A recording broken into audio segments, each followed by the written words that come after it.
Good afternoon. Today, we will be presenting our project on the geometry of origami.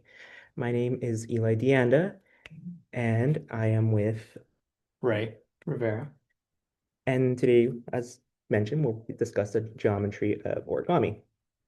Just a little uh, what we what we will be discussing today is we're going to start with an intro and abstract, some brief historical background, some crest patterns and the formal definitions of origami, the seven rules of paper folding, specifically the Huzita-Hattori axioms, specifying axiom 5, since there is several axioms on this, the origami perspective of the Pythagorean theorem, the Meiwaku-Kawasaki theorems, and just a brief conclusion.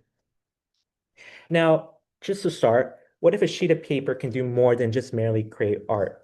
What if it can construct lines, bisect angles, and even prove major results in Euclidean geometry? This is the idea behind pure origami in mathematics. In this presentation, we're going to look at how paper folding leads to formal geometric definitions, the seven rules of paper folding, and the applications of important Euclidean theorems. So before getting into the mathematical details, let's shift a bit more towards the history of origami. To start off with, origami is a Japanese art of paper folding, and its name originally comes from two words, the first being ori and the second being kami, meaning folding and paper. This was originally called orikata, and it was originally used for ceremonial European wrapping papers called enoshi and decorative paper butterflies. Those ceremonial wrapping papers were mainly used as a gift idea for others as a complimentary gift. Now, once the 1893 year hit, there was an Indian civil servant and mathematician T. Sundar Rao. He came up with a book that explained different types of folding, its applications, and how these foldings were used to create different origami constructions. Now, in modern day, origami is still used. Origami developed later to trisect angles, especially there is a special type of fold called the Mira fold. And in modern day engineering applications, we can see this back in 2012 for space solar panels. The Mira fold was a very high contribution to the solar panel, the space solar panel. Its crests and its patterns and its construction paved the way to create this solar panel. And not only it's geometric, but it helps engineers see these layouts of these constructions. So I would like to shift this focus into the crest patterns and formal definitions and explain to you as the viewer that origami and geometry is a fold that can be interpreted in a geometric construction, right? Many might think, is origami just a tool or is origami a construction? But if origami were merely a tool for construction, it would only assist us in visualizing figures. So origami serves as a construction to illustrate precise relationships among points and angles. Now, before getting into the main definition of origami, whenever we start with an origami, we always begin with a paper, right? Now, imagine the paper being a subset from R to R squared, denoting a non-intersecting connecting region of a set of papers. So the crest pattern on R, which is our paper, R is going to be our paper, a sheet of paper, is defined as a plane graph, where G is equal to V comma E. Now, if we use some introductory graph theory language, V is a set of vertices, E is a set of edges, and the edges represent crest lines. With these provided tools, we're going to consider this following definition. So origami is a continuous one-to-one mapping denoted um, gamma from sigma, my apologies, from the paper R into a three-dimensional space R cubed. So the definition of origami naturally connects us to familiar mathematical ideas. Recall that origami refers to key vertices, corners, and specific locations on paper used to guide folds. Okay. So as we mentioned before, origami is a continuous one-to-one mapping denoted from the paper R into a three-dimensional space R cubed and denoted sigma. So what does it mean when we have a map to be one-to-one? So that means the distinct points of the paper remain in distinct space, as we can see in this following image. Here we have the vertices, and then here we have the dotted lines, which are the edges, and R, which is our plane, is a sheet of paper. Okay? But you might be wondering, what do we mean by points in origami? So when we say points, we refer to the vertices where the crest lines meet, cross, or end. So if you take a look here, we have three different vertices. This is just an arbitrary origami space. Here is a crest line, other three crest lines, and they're usually meeting at a vertice. And here's another crest line, three other crest lines that meet at that single vertice. So multiple crest lines can meet at a vertice, okay? As previously mentioned, what do we mean by edges? Well, edges are the crest segments connecting the vertices, aka the points on this plane graph. Now you might be wondering, what do we mean by faces? These are the flat regions between crests. So this highlighted part is a face. And these other, inter when we see these intersections, they create other faces out as well for this origami. And normally what happens there is these, when we create our figure and we unfold it, we have multiple shapes that sort of direct us of how the folding should go. And again, I just noted here that the plane R is a subset of R squared to R cubed. What does that mean? Well, that means we have the plane R from a two-dimensional object. When we fold it, we create then a three-dimensional object.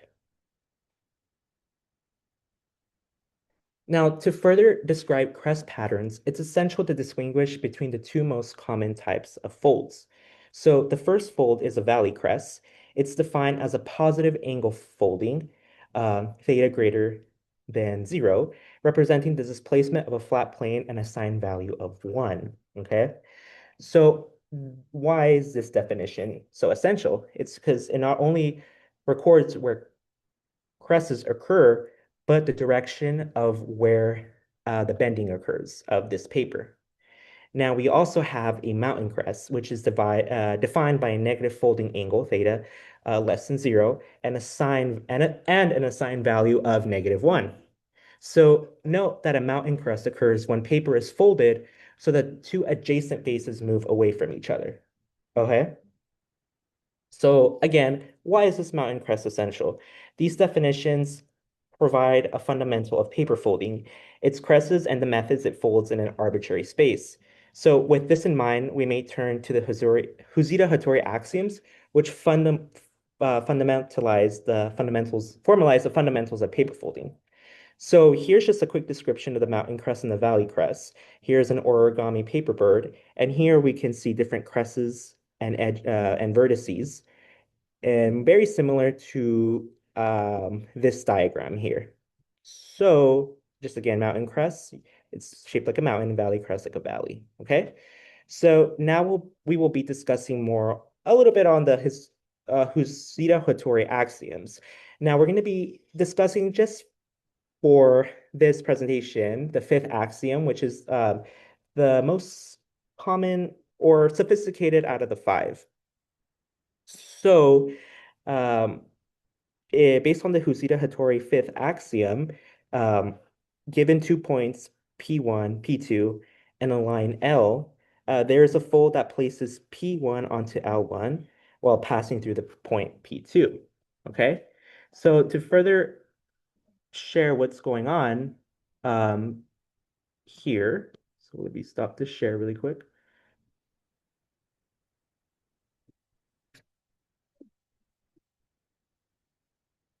Here we are given this arbitrary plane. So we have these different types of points. So let's just imagine the person decides to fold, right? Now that crest line is going to be created, and this point D is going to now be can be placed on this line, which is called D prime. Okay? So now let's consider another fold, right? So now the person folded it and created the second crest line, which can be seen right here. And now the point D can also be included on this line, which is D prime. We're going to show another fold, which is this third fold. And now the fold is going to intersect this point C. And what made this axiom very unique is that it's equivalent to finding the intersection of a line with a circle, where the circle has its center at P2 and a radius equal to the distance between P1 and P2. In this case, it would be the dots, the vertices D's, the D prime, D sub 1, and D prime. And then we can create the circle. And one of the most essential things about this axiom is that the axiom can create zero solutions, one solution, or two solutions based on like these constructions. So now we're going to shift back to our presentation, and we're going to now provide some proofs of how we can use this criteria to prove different properties in Euclidean geometry. Okay, so Origami next. to physically prove the Pythagorean theorem with like areas of triangles and squares. And this proof is awesome because it's tangible. Like you can actually see it. And if you had a square piece of paper, you can physically do the origami to make this work. So it's a great teaching tool for us too. So we're going to start off by sharing my screen. All right. So here we go. We're going to have this square, and we'll just label it A, B, C, D. And I am assuming, right, just from the square, that all the sides are the same length and that they're all 90-degree angles. So those are the two assumptions we're making.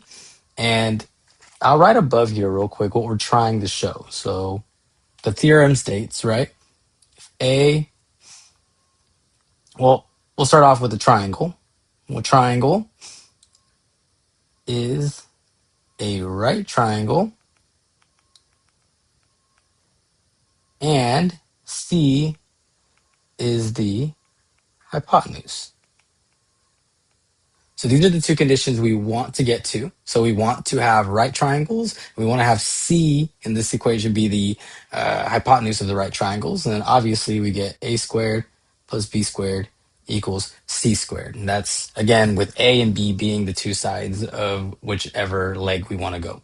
So that's what we want to go with. So we're going to start off with the square first. So we're just going to build this triangle. So the idea is alongside here, we have pretty much this length here. We'll call it A, right? And I'll pick a different color. We'll go here. We're going to call this B, length B. And you can see on this screen that we have A being three squares, right? So right here we got 1, 2, and 3. And then here we have four squares, 1, 2, 3, 4. So we can just copy that pattern around. And what you're going to end up seeing is we have some connection points. One right there, one right over here, one down here, and one here. And those connection points we're going to connect. And so if we remember the axioms from earlier, the Huzizi-Hattori axioms, Eli went over the fifth one briefly. The first axiom is actually very similar to our class's axiom I1, incidence axiom 1, where there's a unique line between 2 points.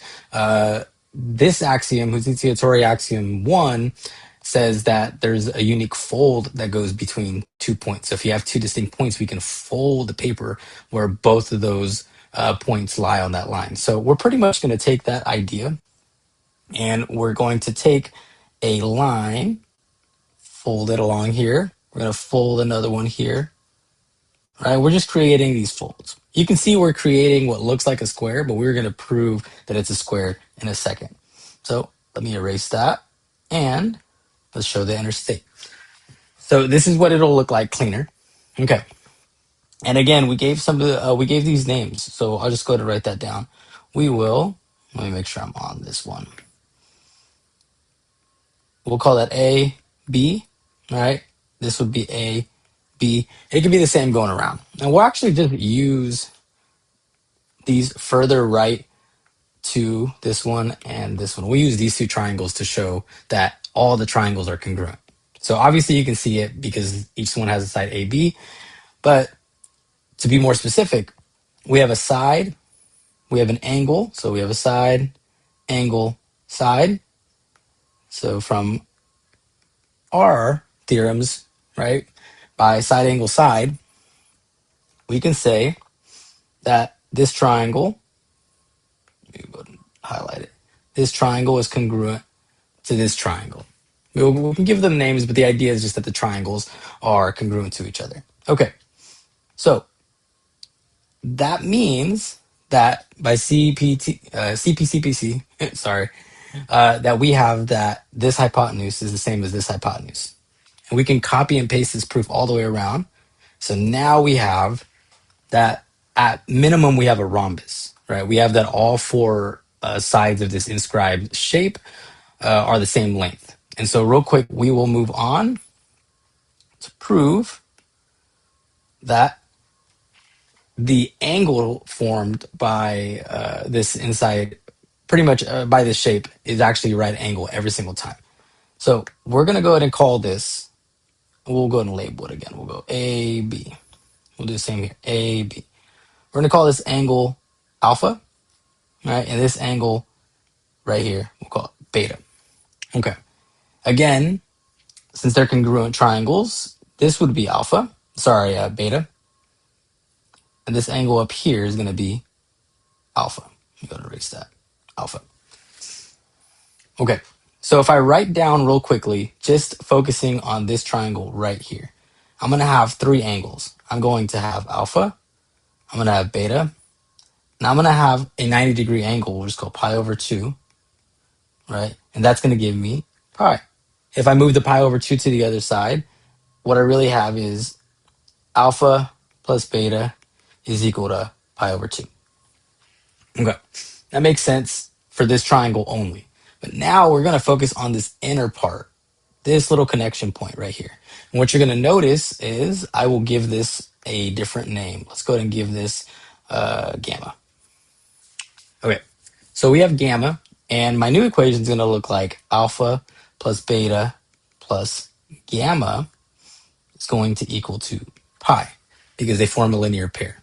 All right, they're all, I have a line from B to C, right? All these angles are all on that line. So they form a linear pair, but I know already from earlier, from this proof right up here, that alpha plus beta is pi over 2. So I can just sub that in, and I'm going to get pi over 2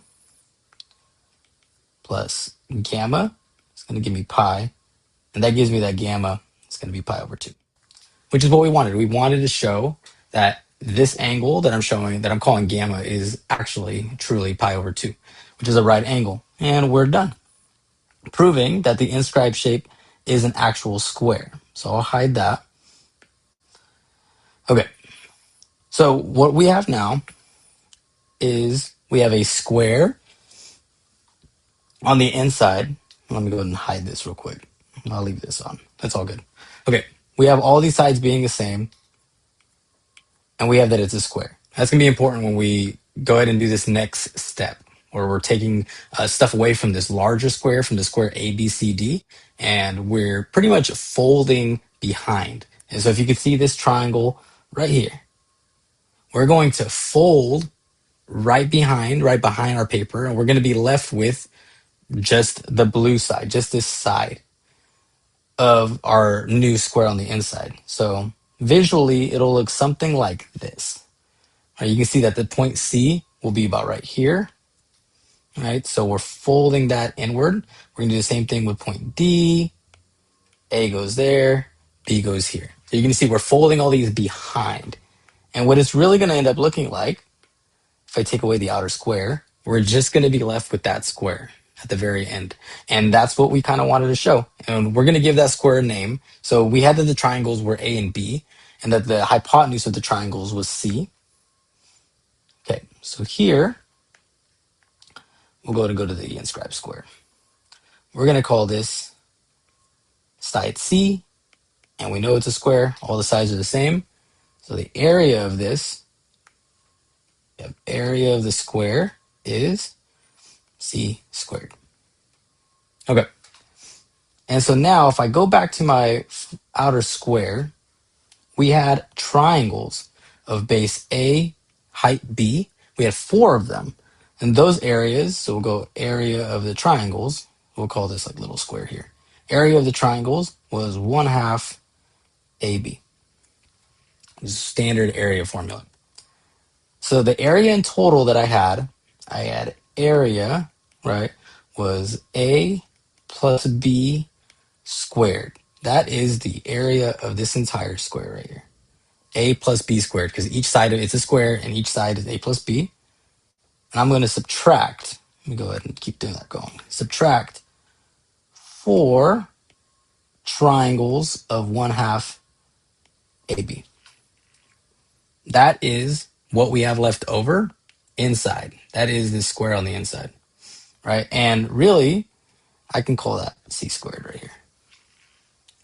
All right, because that's what's left over. C squared on the inside is going to be the area of the entire shape minus our 4 triangles. Okay, the second part goes by pretty quickly. So I'm going to move down here. I'm going to create another square. And what we're actually going to do, and this is where the origami comes in a little more as well. So we are going to actually cut into this. So we don't normally do that. We're talking about folding, but for this proof to work, we're actually going to need a little more freedom. So we're going to cut from this point right here to here. And again, visually, this distance is A, and it'll stop A distance away as well, right? So we're cutting this point to this point. So we want to cut.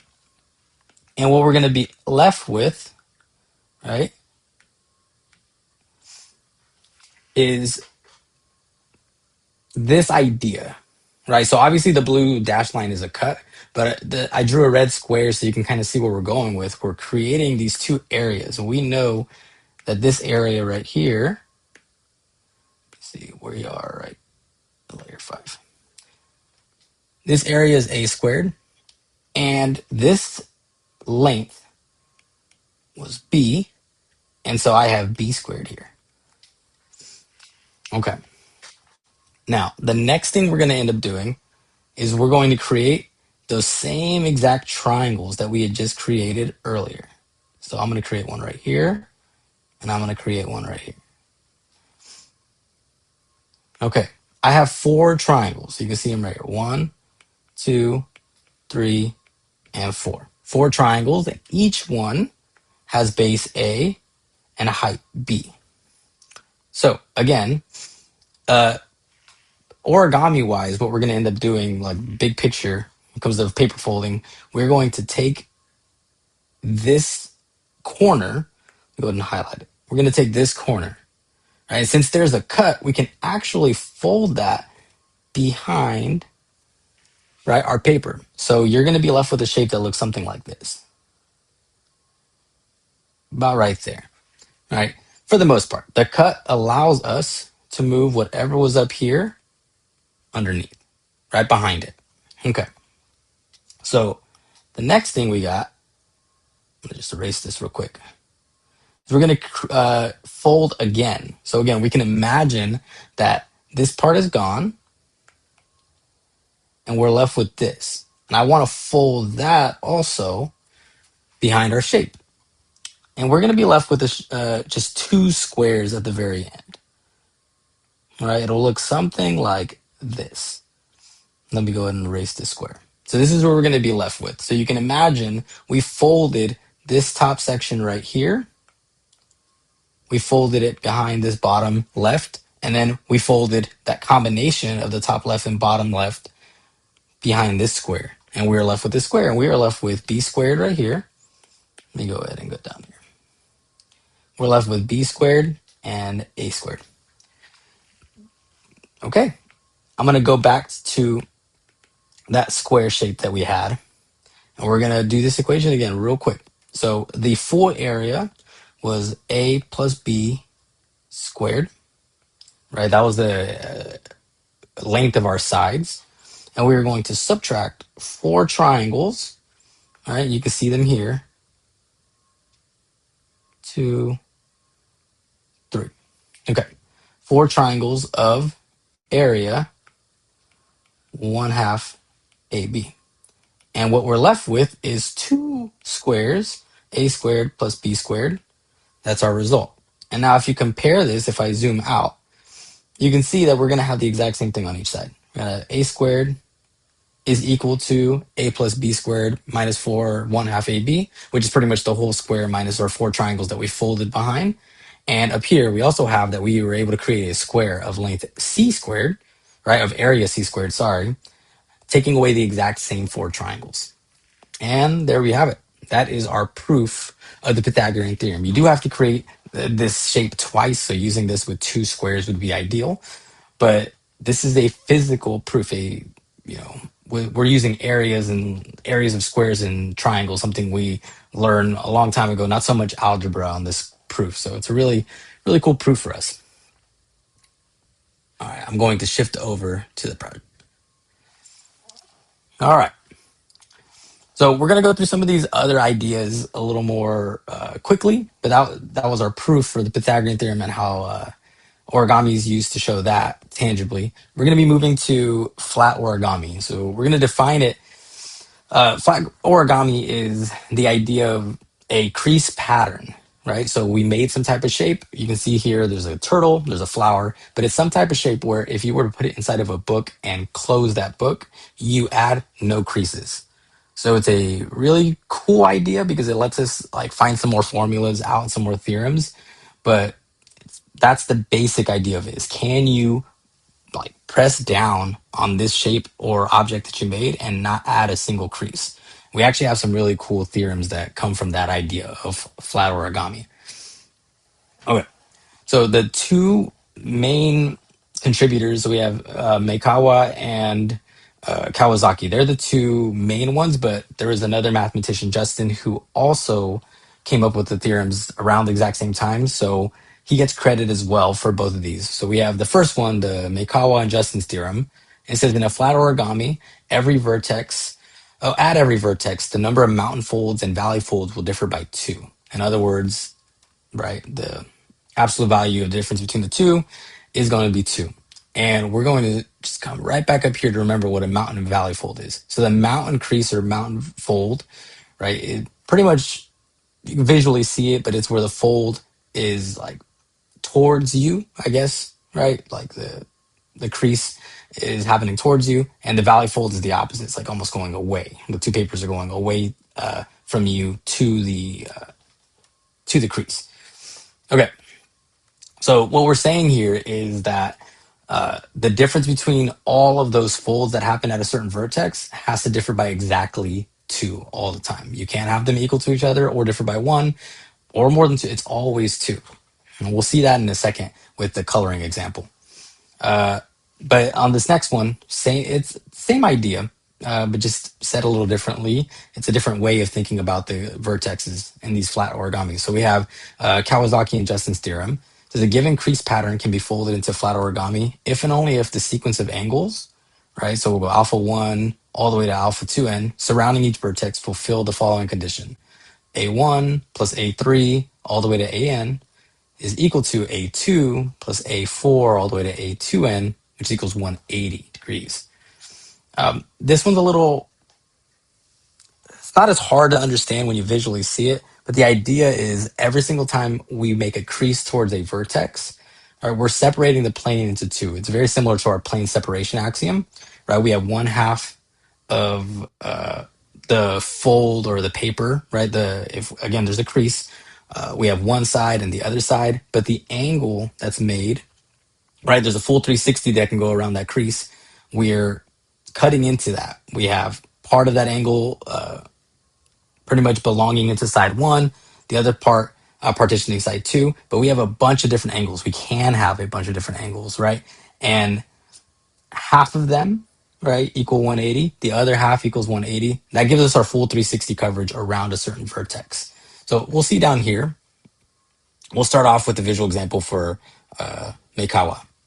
So you can see this like flat origami. It's not really a specific shape, but if we were to unfold this, right, we can see the creases and you see them by color. We have 2 red creases here and 4 blue ones. So this works. We can fold this into this shape, right, this yellow shape here, and we will have that every single time you press down, you will not create a new crease. It will always be that. And then here's another visual representation of Kawasaki's theorem. And you can see the vertex here, all these creases that come outside of it. This is some type of shape that we made. But you see the coloring. You'll see that on every crease, one side will color white, the other side will color orange. Same here, we have another crease. So that was orange, this will be white. And if we just keep going back and forth with that pattern, we do see that the 2 colors partition the entire paper. So really, we have this whole this whole 360-degree like angle around the vertex. Half of them are going to be in the orange, half of them will be in the white, and that'll give us Kawasaki's theorem. And this is relatively new. This isn't something that was you know studied a very very long time ago. This is within the last 60-ish years, right? So it's cool. And so we go here. So like origami is important in the sense that it gives us some visual and tangible representations of some of the theorems we find important in geometry. So that's one great thing. But the other cool thing is these types of theorems, right? And these types of problems wouldn't become problems, right? Or math wouldn't become theorems that we're studying more into and leading into more interesting ideas without origami.